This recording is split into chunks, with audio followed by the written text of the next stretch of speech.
never thought I'd be talking about reparations in my life. I'm a storyteller. I'm an actress. It's what I do. I usually act for other people in roles. But I saw very quickly in my career, because of my skin color and hair, braid, all that stuff, that I would be limited, that I would never be an ingenue. I was told that by an agent. Oh, Erika, no one would ever mistake you for an ingenue. I was 19. And for people who don't know what an ingenue is, that's exactly what an ingenue is. You're the object of desire, you're a girl. You know, you're all those things that you can play at 19. And I would have to wait to be an authority figure, to grow up in order to suddenly get the roles that, DA, captain, and they're great roles, but at 19, that's a long time. So I started to teach myself how to write. And I wasn't very good at it first, and it took many years to create discipline. And inside of that, I started to look into directing and producing, but with my own money, and failed attempts. And the fact that I'm here now is because I was doing activism work, and I met a young man who we both had the same thought about media being too close to Black people, to brown people, to demographics, ageism, all that stuff. So we thought we could create a company called Color Farm Media. And we got together, and shortly after that, we got a call from a friend, and she said, Erika, I hear you've created a production company, and are you interested in the John Lewis story? I said, yeah, even if I weren't, I would be. I'd do anything to help, no matter what. And we ended up producing for our first film with Dawn Porter and her production associate, the John Lewis Good Trouble documentary.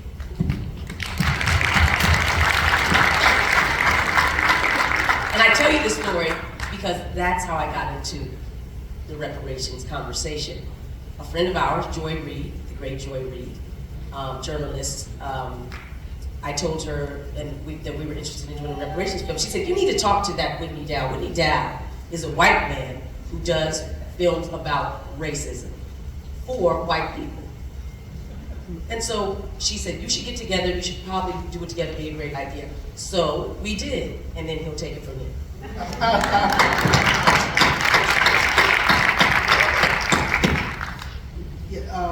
So as Erika says, Joy introduced us, and I always like to tell the story because the journey that Erika and I took us through, I think, this is now 3.5 years since we first started making film. It was a long journey to make film, and when Joy introduced me to Erika, and Erika and Ben came over to my office, and we sat down.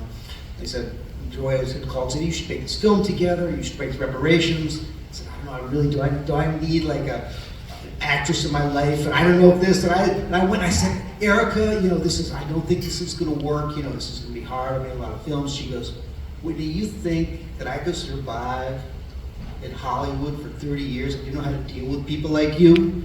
I said, I can work with this woman. This is it. So that was the beginning of what has become not only a great collaboration, but really a great friendship and partnership.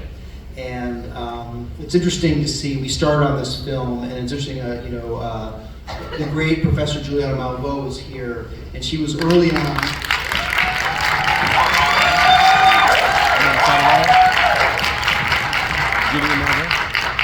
And she can attest that the film that you see on the screen, you just saw, was very, very, very different than the film that we started out to make. It was originally a film about history, and it was shot with people like Professor Malveaux and Professor Rawton from Georgetown, who were really looking at sort of the history of reparations and sort of trying to take the past and show how it manifests in the present. And then one day, one of our producers, Ann Parker, called and said, there's this thing going on in Evanston, and they're announcing the first reparations program. We said, when? He said, tomorrow night. So Eric and I talked, we got to get on a plane, we flew out, and we met Robin. We went to the first church thing. We filmed that. We got a crew there, and we filmed it. And we just turned to each other and said, "This is the story we have to tell." We were talking about history, and we got a chance to make a film about history in the making.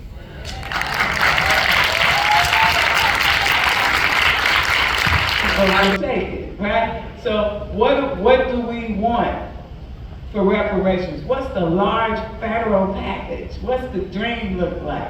Can we even dream a dream? What does it look like? And where is it? Is it the United States? We had the thing with the Caribbean people. They want reparations too. You know, what does it look like? What are we talking about? Since we can't even get student loan debt relief. What do we want here? Any ideas, any dreams? Yeah. So really, I think any one of us that responds to what we want is going to have a different answer. Because our injury is different, the harm has been experienced differently, we're in different places in our lives. Some folks want cash, other folks want benefits, some want to repatriate, you know, it's just kind of all across the board. And when we do this work locally, we go in communities just like our own city, Evanston, and ask, what forms of reparations do we want to prioritize here in Evanston? And if I don't, if I remember correctly, that one of the three ladies here is a nurse or something, and had a lot of emphasis on wellness, trauma care, and health, and so on as her priority for reparations. You saw in the movie, one other woman, she just wants a check, you know. Others, Mr. Sutton wanted housing, and so I think the answer is a portfolio of remedies. Full repair is going to address the 5 components of reparations, and I would love for Kamm to teach us really quickly on that, if he could. And that's what I believe reparations is going to, how it will be successful nationally and locally as well. Kamm? Sure. So, Nkechi Taif was a great attorney. Nkechi Taif is in the house. Nkechi was one of the founding members of the Clover. But she always says that the harms were multifaceted, so the repair has to be multifaceted. There were so many crimes committed against our people during the period of enslavement, and those crimes impact us differently in different ways today. There were a host of crimes committed against our people during the period of apartheid and Jim Crow. And those crimes affect us differently in different ways, in different cities, and different people, and different generations within current living African people today. There's a whole host of recent crimes since 1965 to the present that have been committed against our people, and we're impacted by those crimes today. And that's why we need the commission. We say, why do we need a commission? We need a commission to look deep into all of those criminal actions against our people for 400 years. We're talking about 40 years of crimes. We're talking about 400 years of crimes. No other people have experienced this in the history of mankind. A singular situation of subjugation. Bobby Hunter Adams is out there. He gave me that phrase, a singular situation of subjugation. No other people have experienced that. And there's a lot of injury that we face, and now with the science of transgeneration of genetics, we know that our children are going to face the injury, some injury. Our grandchildren are going to face it. I mean, people who haven't been born up to 3 or 4 generations will still probably inherit the trauma, the historical trauma that we're experiencing. And so when it comes to what form the reparations will take, we don't know. But we do know there's injury that we can talk about in the 5 injury areas that Cobra talks about, in health, in education, in the criminal justice system, in our peoplehood and culture, and in the economic and poverty area. And in each of those 5 areas, there may be 25 or 30 different proposals that have to be developed. We don't know. That's why the commission is so important for us to have implemented and people to the point where we can come back in a year, year and a half, 2 years with a master plan for repair across these people. Okay, thank you very much for that. How did you arrive at the amount of $400,000 for us? So it's actually $10 million is what was initially committed from our recreational cannabis sales tax. I just want to shout out Evanston. Last week, we just passed an additional $10 million. And that's coming from a home rule tax, our graduated real estate transfer tax. So the $400,000 was the first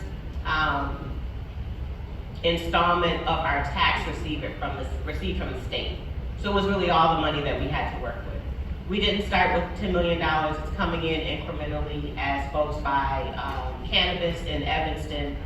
It goes to the state sends it back. So that's just all that we had to work with. And we had to take a legislative action with each disbursement. So it's not that that is the value of reparations or a settlement. You know, we have a lot of work to do. We are looking at additional revenue streams to build on that. Now $20 million. We have additional commitments of reparations from our ally community, white folks in Evanston, non-Black community that is also contributing to reparations. So that's where that number comes from. So it's not that we decided Black folks in Evanston only need $400,000. What I wanted to do was be sure that every dollar that came in was put out in benefits so that it didn't sit in a pot, get discussed about going into a general fund and these sort of things. And that actually happened. When COVID happened, there was a recommendation that we pause reparations and use the money that we had already passed the legislation on for reparations for COVID instead. So the obvious answer to that was no. Like, how do you even come to that? And you see the disparate impact on the Black community with COVID. But it was important that we lead with the urgency of now with this before people move on from prioritizing Black lives and so on, because that happens. So that's where the number came from. Okay. The lottery been looked at for reparations. You are using the cannabis money. Has anybody, did you consider the lottery money? It didn't come up in our recommendations for funding in Evanston. Hey, Robin, can I just clarify? You said that the new 10 million is coming from a property tax? Yes. To me, that is profound. Because that is profound. That is because when the first money is saying, oh, well, it's a tax on legal cannabis, that's not, when I said to talk to white people, they said, we're so proud of this. We're so proud of this program. My question was like, what are you proud of? Like, what have you done? A Black woman put this thing together, and it's a cannabis tax. When you're ready to actually pay money out of your own taxes on your own property, that's something to be proud of. And more specifically, I want to say it's graduated, so it's for property sold at $1 million or more. So it's not the average of our properties. So those properties that are sold above $1 million, that's where that tax comes from. And it was always the my first hope for funding, but at the same time, the state was passing the recreational cannabis, and it made a lot of sense to get it before it went into another line item in the budget. But we finally got it done last week. Fantastic. So listen, I want to thank Robin for her leadership. I'm Dr. Juliana Malveaux, the Dean of the College of Ethnic Studies at Cal State LA. So I want to thank Robin for her work, and of course Kamm, Erika, and our brother here, all of you, but Robin especially. She really has done a just tremendous job. What I want people to think about, especially here in Chicago, but all over the country, what I want people to think about, they get tired of me talking about the concept of economic envy. When Black people began to gain, white people began to push back. Then here in Chicago, the red summer of 1919, some folks just go into the beach, caused hundreds of homes to be burnt because white people could not stand the notion that Black people could be in the same ocean, God's ocean, in the same ocean as them. And so they would decide to just kill folks. So we really have to evacuate this history.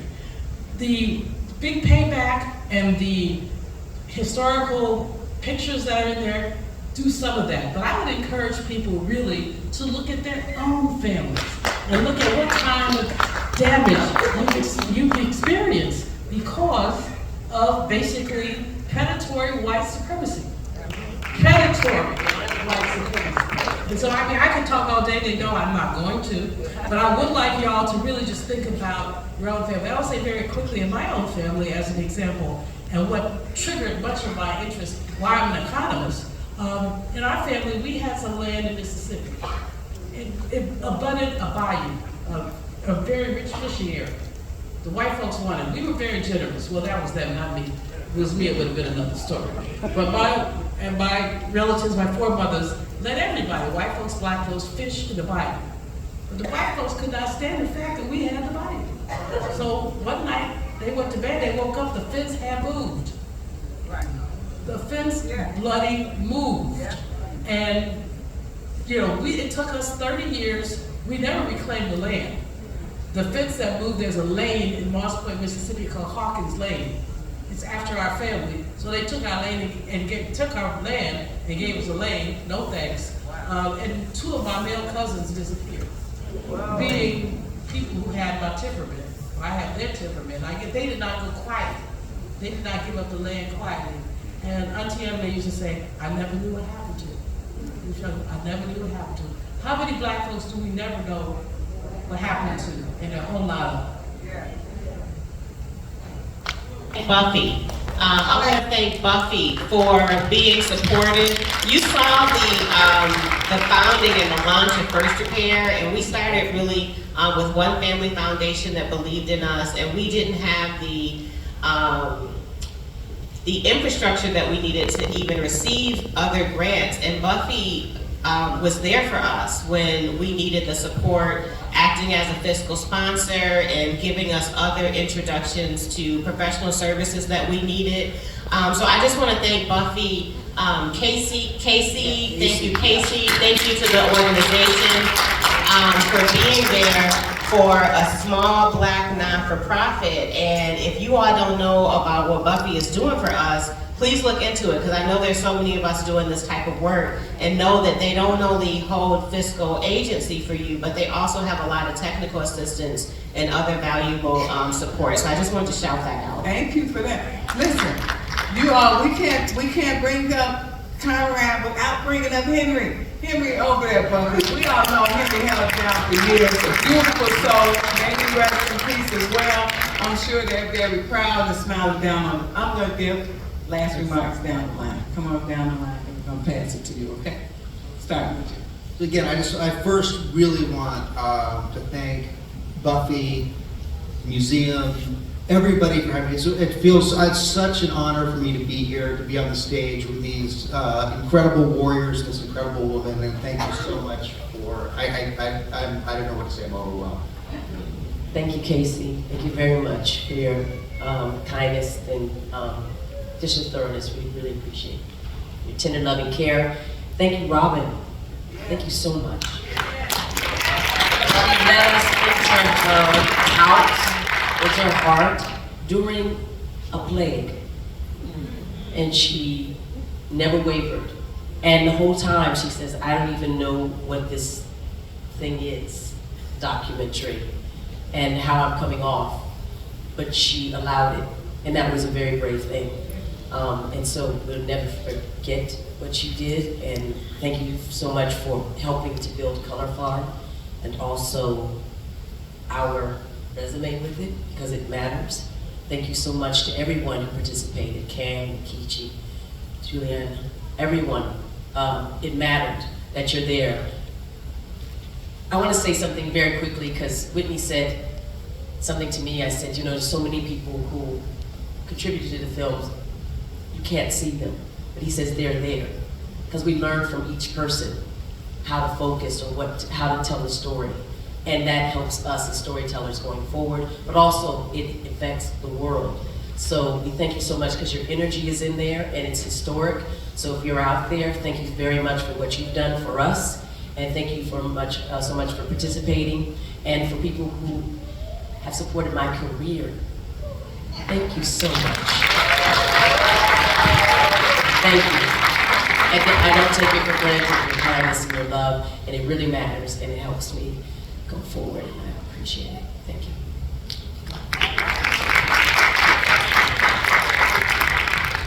So, I want to go back to our pledge. All right? So everybody remember that pledge, because y'all got to pay for this event. So that's not free. So the pledge is, again, Mr. President, I urge you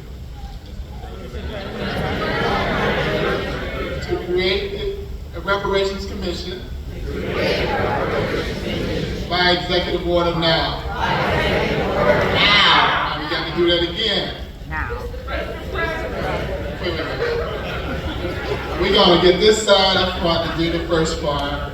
This side is going to do the second part. And back here, you're going to do the third part. See, Chicago, we gotta make it a concert. So over here.